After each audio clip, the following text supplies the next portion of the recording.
गुरुजी, आपने पिछले सत्संग के कहानी में कहा उसको फांसी का फंदा दिया जाने वाला था। उसको असली सांप की बजाय नकली सांप के फैंग से काटा गया तो मर गया।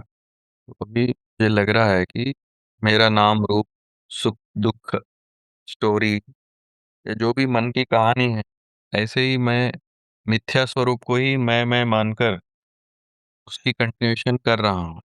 तो अभी ये धीरे धीरे डिजॉल्व हो रहा है, ऐसा लग रहा है। ये करेक्ट है? इस संसार में विभिन्न प्रकार के प्राणी होते हैं।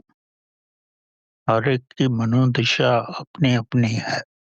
आपको स्वयं ही भीतर से आभास हो जाता है कि आपके अंदर क्या क्या विलीन हो रहा है, क्या क्या विलीन नहीं हो रहा है।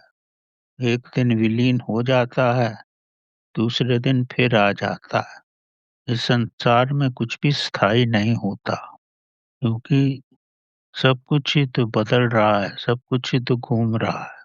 तो ये मत समझो कि आज जो कुछ हो रहा है कल भी वही होगा और वो नित्य हो गया है।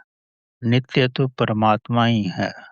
जब तक आपकी श्वास चल रही है तब तक कुछ न कुछ बनता रहेगा, कुछ न कुछ मिटता रहेगा।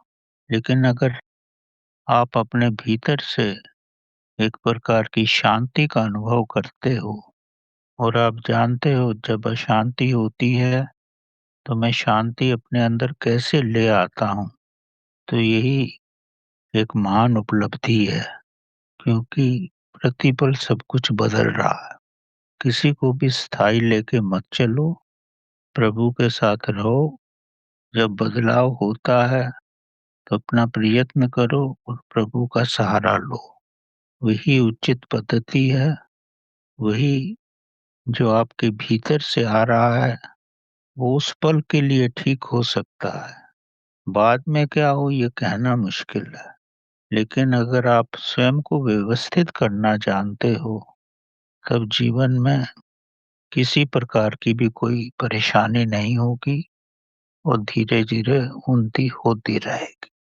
गुरुजी, कब मुझे समझना चाहिए कि ये मेरा मन का है या फिर प्रभु कृपा का है? जब कुछ भी प्रभु कृपा होती है तो आपके भीतर में प्रेम का आविर्भाव होता है, उसमें अशांति नहीं रहती। और जब प्रभु कृपा होती है तो उसमें भक्ति भाव होता है। आपके नेत्रों में प्रभु के प्रेम के प्रति आंसू आ जाते हैं। आप अपने भीतर से भली प्रकार जान जाओगे, आपके भीतर ये प्रभु की कृपा है, प्रभु का प्रेम है, यह केवल मन की अवस्था है। जब आप संवेदनशील बनोगे धीरे-धीरे तो इस तरह के प्रश्न नहीं आएंगे। ये सब यांत्रिक प्रश्न है। प्रभु भक्त को पूर्ण रूप से आभास होता है कि उसके साथ क्या हो रहा है। अब जैसे तुलसीदास थे, उनको स्वप्न में हनुमान जी के दर्शन हुए तो वो समझ गए कि मेरा जीवन अब प्रभु में हो गया है। जब आप प्रभु में होने लगते हो तो प्रभु किसी न किसी रूप में संकेत देते हैं। आप किसी भी रूप में अनभिज्ञ नहीं रह सकते। लेकिन जब मन की अवस्था होती है तो वो तो सांसारिक अवस्था है। प्रतिपल बदलती रहती है और आपको निराश करती रहेगी।